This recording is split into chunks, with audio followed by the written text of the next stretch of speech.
Hi, everybody. Alan Arnett here with another podcast on the blog of alanornett.com. It is Saturday, May 25th, and this is the weekend update for Everest 2024. Well, it's just about over. This past week was, it was a tale of summits and also of tragedy. We had probably over 500 people summit, and there were multiple deaths on the mountain. And one section of the route actually collapsed, which is very, very disturbing. The winds were good for most of the week, but they would kick up and cause some teams to turn around. They left like Camp 2, get to the base of the Lhotse face and turn around and come back down because the winds were too big. Other teams started heading up. They saw just tremendous lines of people, and the internet has been flooded with videos showing these long, long lines, abnormally long lines, especially between Camp 3 across the Yellow Band up to Geneva Spur and to the South Col. And then the second area that is a notorious bottleneck when you have a lot of people in the mountain is between the South Summit and the summit, and that's crossing the Hillary Step. And I'll get to that in a second because that's where the collapse occurred. In any event, it was not the experience that a lot of people were hoping for. They ended up standing in long lines instead of being able to, make their way up to the summit and get down quickly. Many of you know about Ryan Mitchell. He's one of my Summit Coach clients. I had 4 of my 5 Summit Coach clients all summit, spread across 3 different teams. But Ryan in particular, he's 19 years old.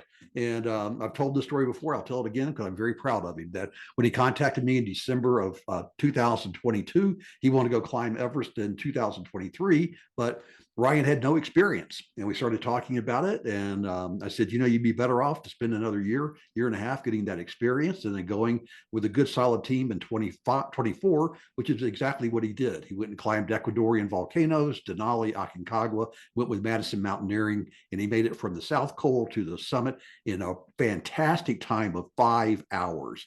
Let me tell you, that is an unbelievably fast time. I was very proud of the 6 hours it took me, but I was 54 and he's 19. This guy is just absolutely incredibly strong. But I'll tell you what it really was. It was a tribute to his training and to his workout, and how he physically prepared for this and mentally prepared. He knew it was going to be tough, and he was able just to push through and make it happen very, very, very nicely, very much in style. Super, super proud of him. This year we've seen a lot of records. There's been, like Kamirita Sherpa, he got his 30th summit, a record 30th summit, actually 2 summits, his 29th and his 30th. Kenton Cool, he got his 18th. And then there were multiple first and fastest and first females and first from a country. I've got all those listed on the blog. So if you just go there, you can read all of these. I won't read them out here as we're talking. So as you look across the week, though, some days were just incredible. Like May 21st, there were 193 plus summits. May 19th, which is traditionally the biggest day for summits, if you go back and historically look at all the summits from 1953 on, it was traditionally it's the biggest year. This year, I think it was the second busiest day with 163 summits.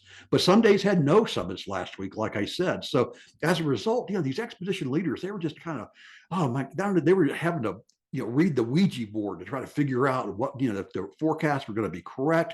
There's a phenomenon in altitude where you have localized wind bands. And I can remember getting hit by one of those at Camp 3 on summit on Everest one year. And there was no winds on at the South Col. There were no winds down at base camp. It was just very selected. So, weather is fickle and winds can be fickle, and they're very difficult to forecast when they get that type of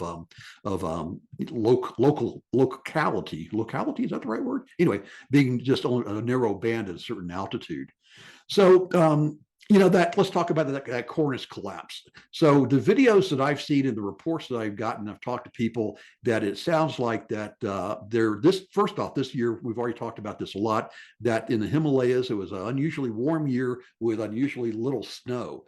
But one of the things that happens when the winds pick up is that the wind blows the snow and it creates these overhanging layers of snow called cornices. And basically a cornice is just a layer of snow, which is overhanging in free air. And if you step on that, you will go through it. Now, sometimes those cornices are thick enough and they're frozen enough to where it does support human weight. But in this case, there were probably over 50 people that were standing on this section of the Hillary Step.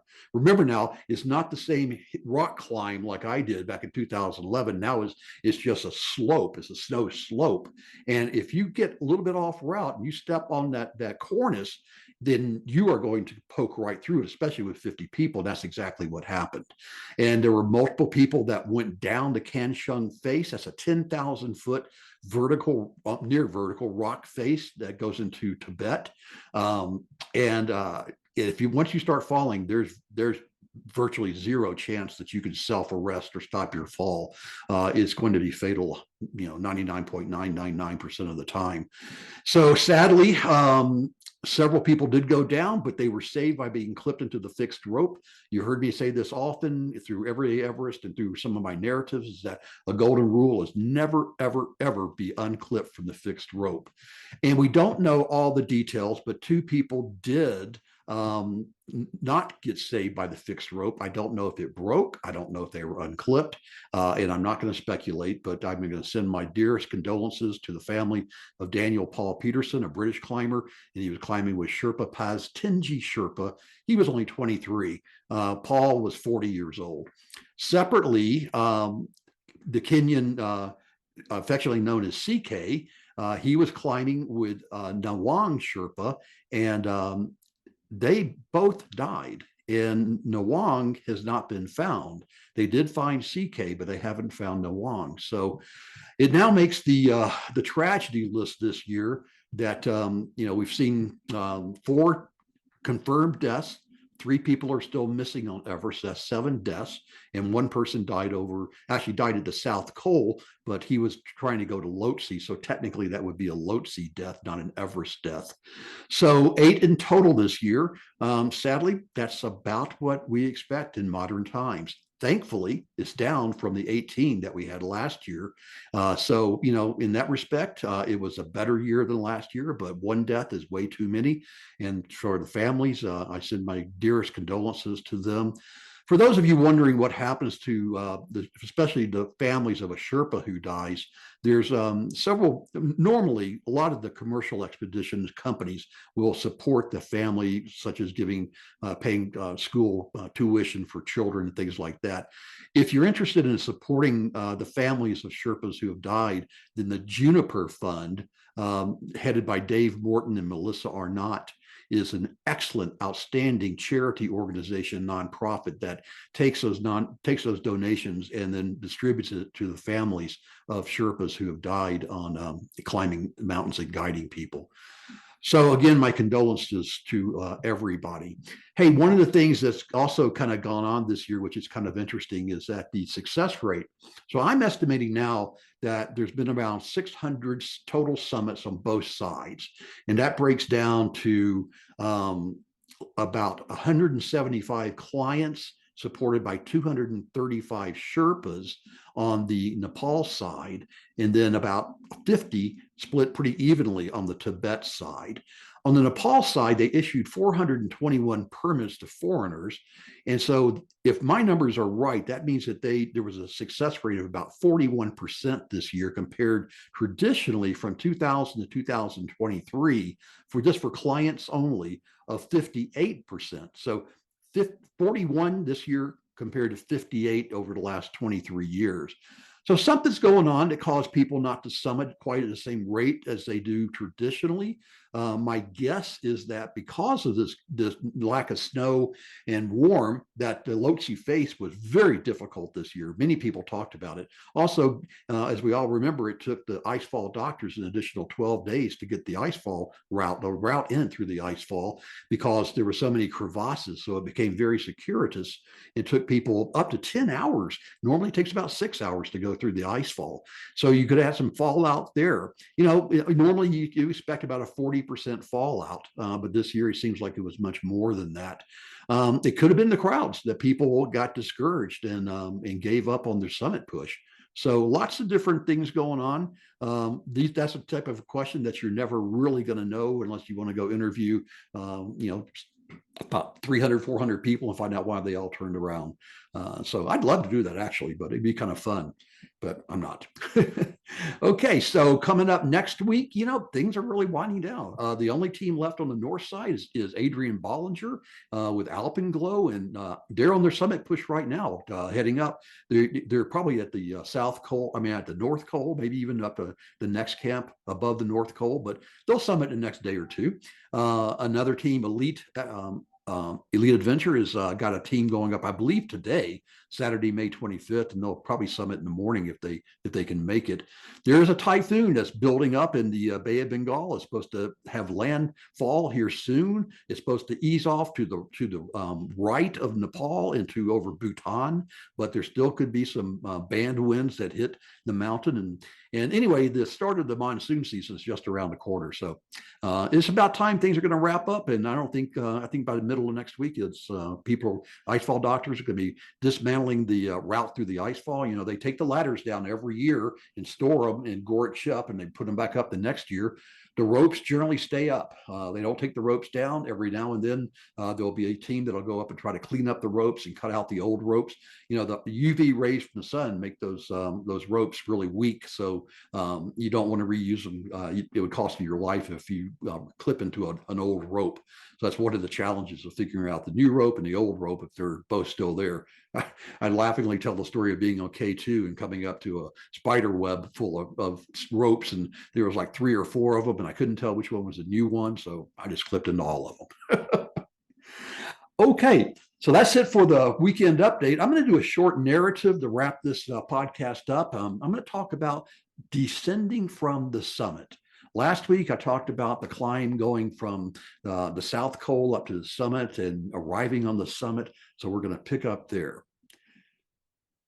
So you worked really hard over the last year, maybe 2, maybe 3, maybe 10, to get to the top of the world, and you made it. You're up there, you're taking it all in, but it's time to go back down. Let's go.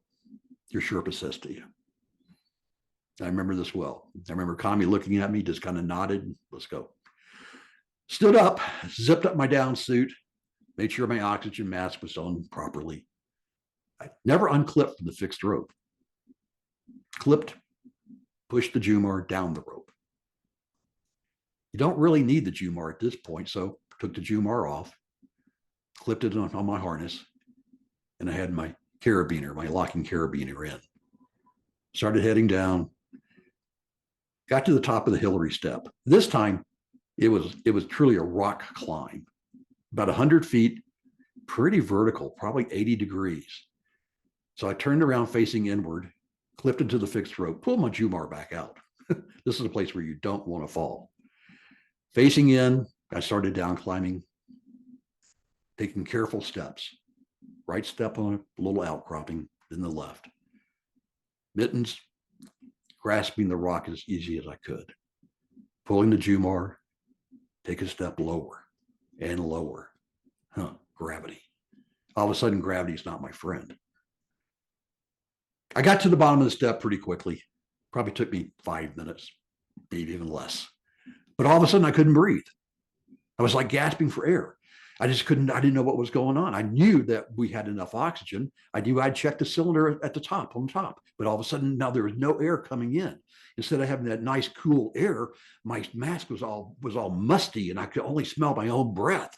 It was just not pleasant and I couldn't breathe and I started to panic. I got down to the bottom of it. Connie was standing there looking at me and I just pointed to my mask. And Connie knew exactly what had happened. My oxygen mask had actually frozen up. The tube that connected the mask to the reservoir, it was so cold and the condensation from my breath had actually created ice in there. He walked over to me, balled up his fist, and just hit it. I was a little shocked, to be honest with you, but all of a sudden I felt the air coming back in. Oh, what a relief. What a relief.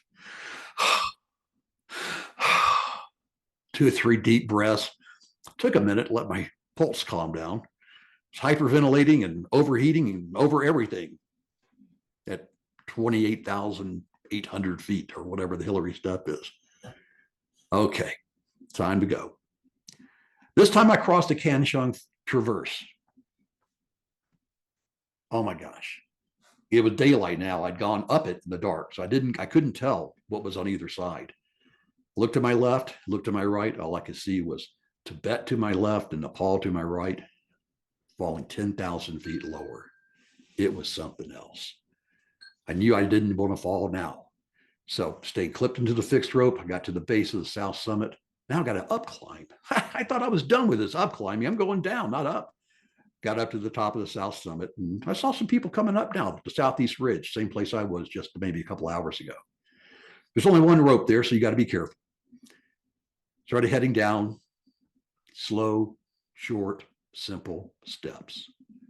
Jumars attached to the rope. Slide the Jumar, take a step, move lower. Another step lower. People come up. Dave Hahn was coming up. We stopped for a second. Alan, congratulations. Thanks, Dave. Really appreciate it, man. Good luck to you. You picked a good day to come up. Yeah. May 21st. That's a good day for me. Dave always liked to wait till the end of the season to go up, let everybody else go. That day, there was 134 people summited Mount Everest in total. Never had to wait. Didn't have the same type of lines that we see today. Walked on by Dave, clipped around him, clipped around a few more climbers as you go down. That's the part where you're doing a little bit of ballet, because you come up, you've got one rope, and you're both clipped in with your Jumar and a carabiner. So you approach the other person. You kind of look at each other, do a little eyeball. You figure out who's going to stand still and who's going to move. You trade off. Walked up to a person. I could tell he was going to stop. Or maybe it was a she. I can't tell. Too much down suit. Stopped. Unclipped my Jumar. Left my safety carabiner on. Reaching around him, her, they.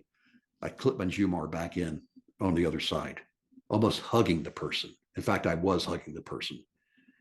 The person stood perfectly still, careful not to push me off or push them off.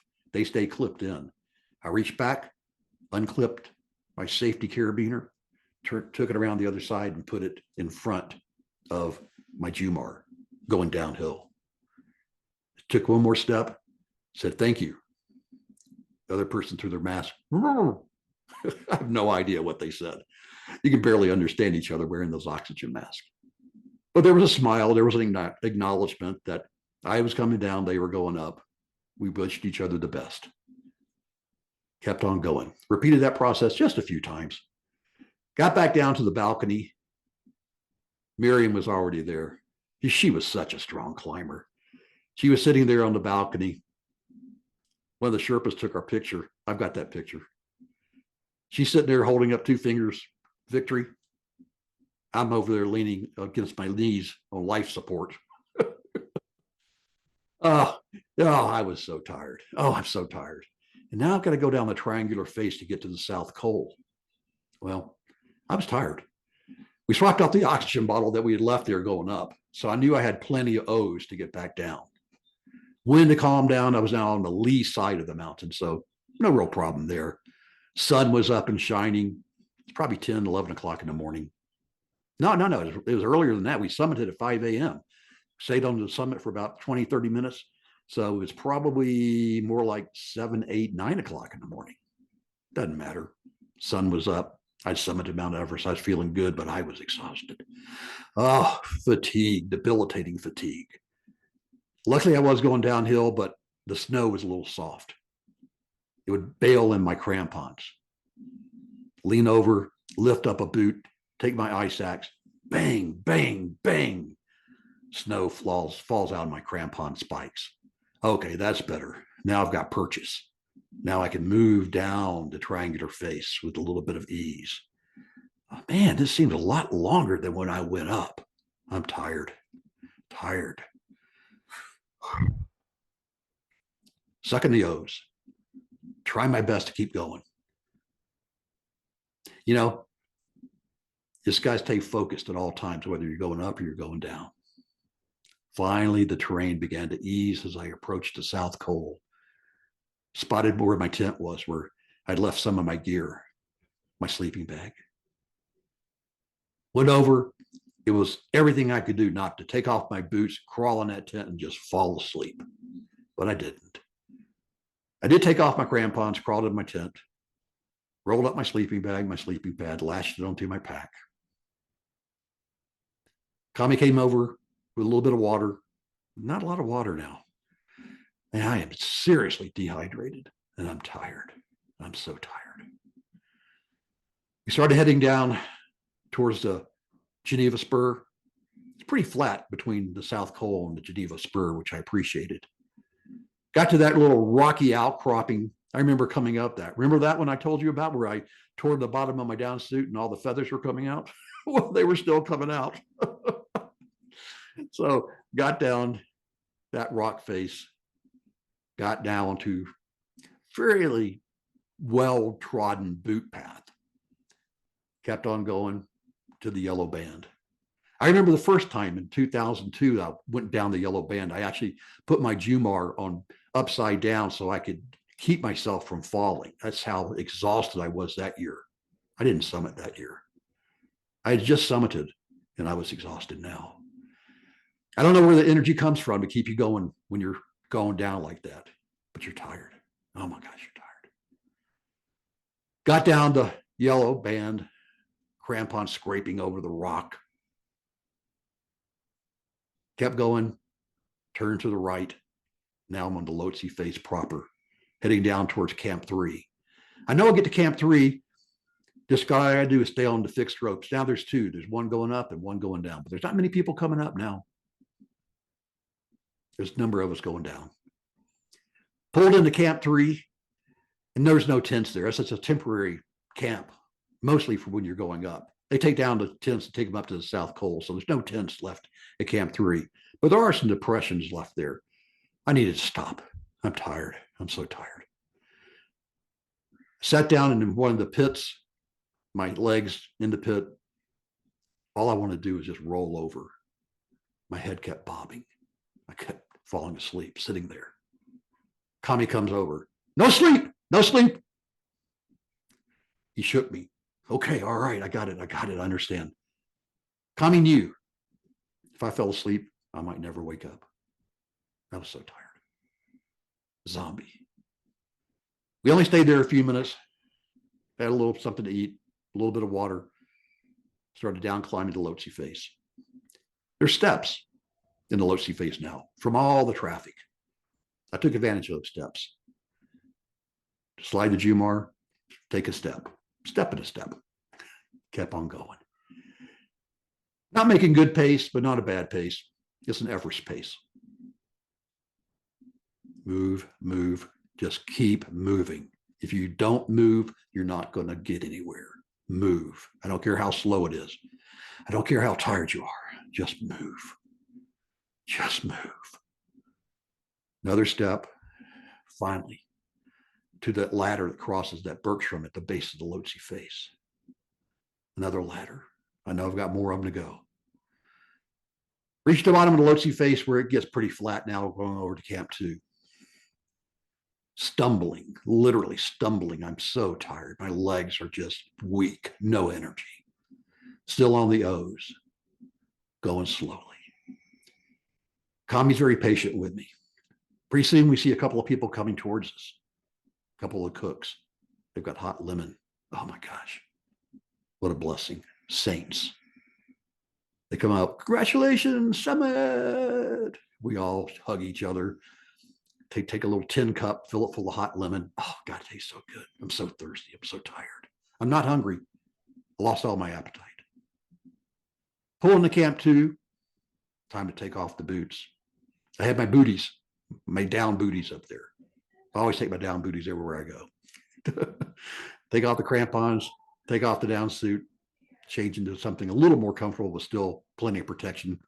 You're still at 21,500 feet. It's cold. Wind can pick up any time. And when the sun goes down, you better be in that sleeping bag, that minus 20 Fahrenheit sleeping bag. Say a little silent prayer to the geese. Thanks for your donation. The cooks have a great meal for us, but we're just so tired that you barely even want to eat, but you get it down because you know you need the calories. You burn probably 10, 15,000 calories in the last 24 hours. You're severely undernourished, severely dehydrated, severely exhausted. I'm so tired. I almost nod off while eating. Thank you, thank you, thank you, say to the cooks, everybody there, especially everybody that helped you get to the top of the world. You didn't do it alone. Nope, you didn't do it alone. Nobody does it alone. Well, maybe Mester does, but real normal people don't. Get a good night's sleep. It's one of those sleeps, though, where you're so tired it's hard to fall asleep.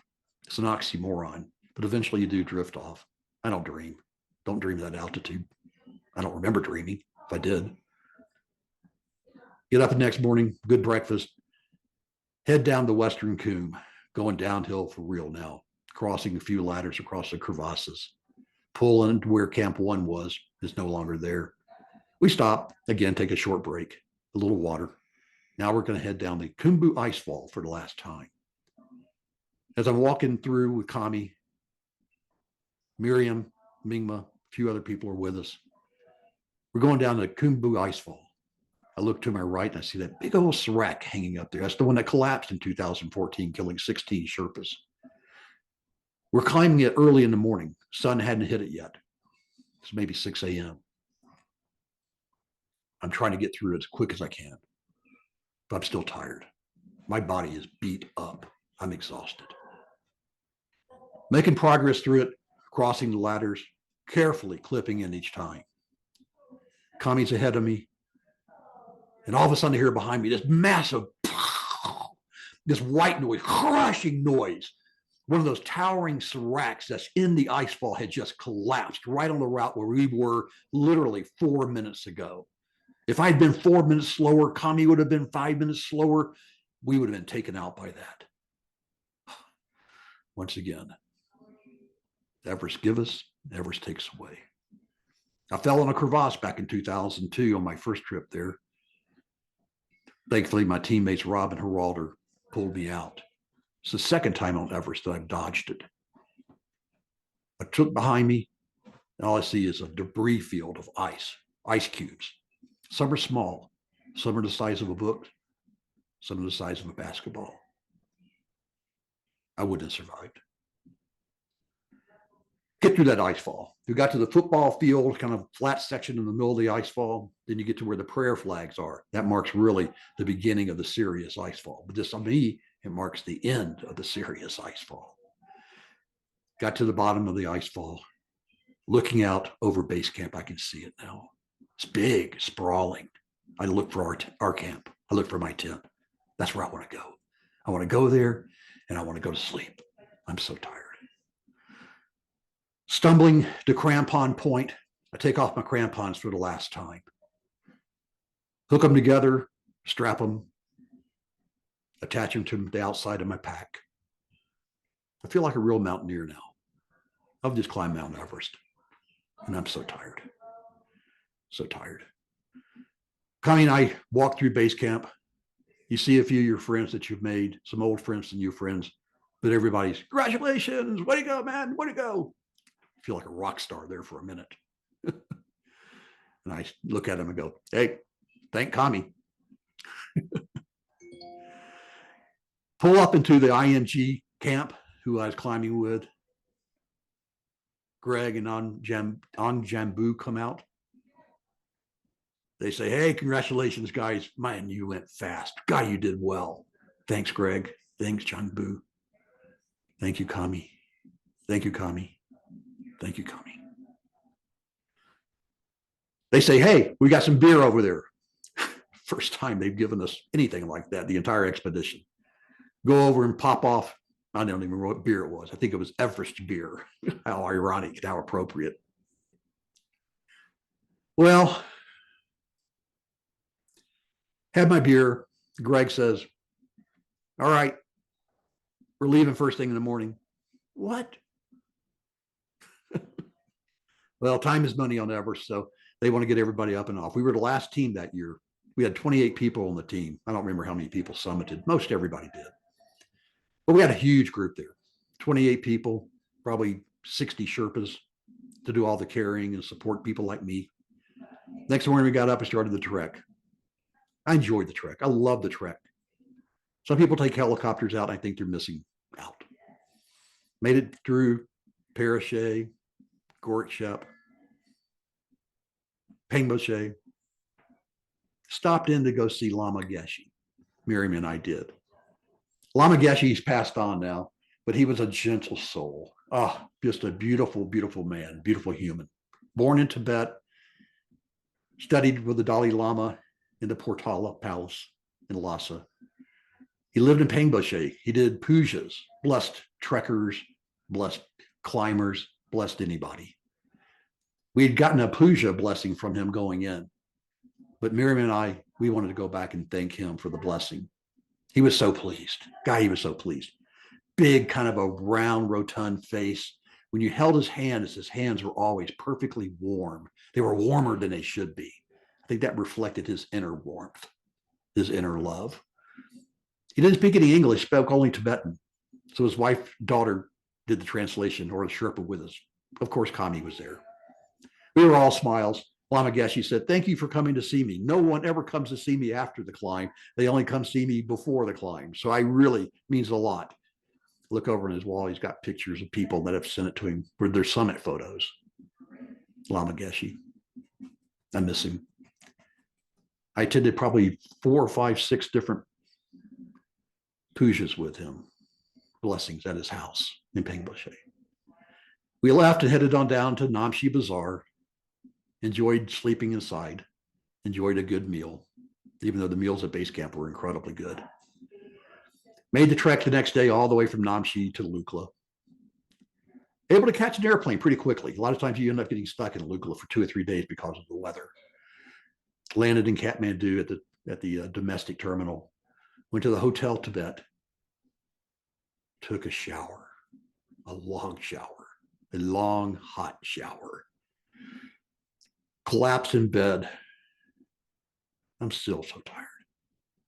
My body is exhausted. I don't have anything left now, but I don't need anything except now to get to the airport and fly home. I call United Airlines. I try to play the, hey, I'm a global services member card. I've got 2 million miles with you, so I need to change my flight. It worked. I changed my flight. I was on the next one out. I think I flew either Singapore Air or Lufthansa. One of them, maybe it was Qatar. In any event, flew through some connecting city, Dubai, Frankfurt, somewhere. Landed in Denver. Landed on the tarmac. Looked over and saw my Rocky Mountains.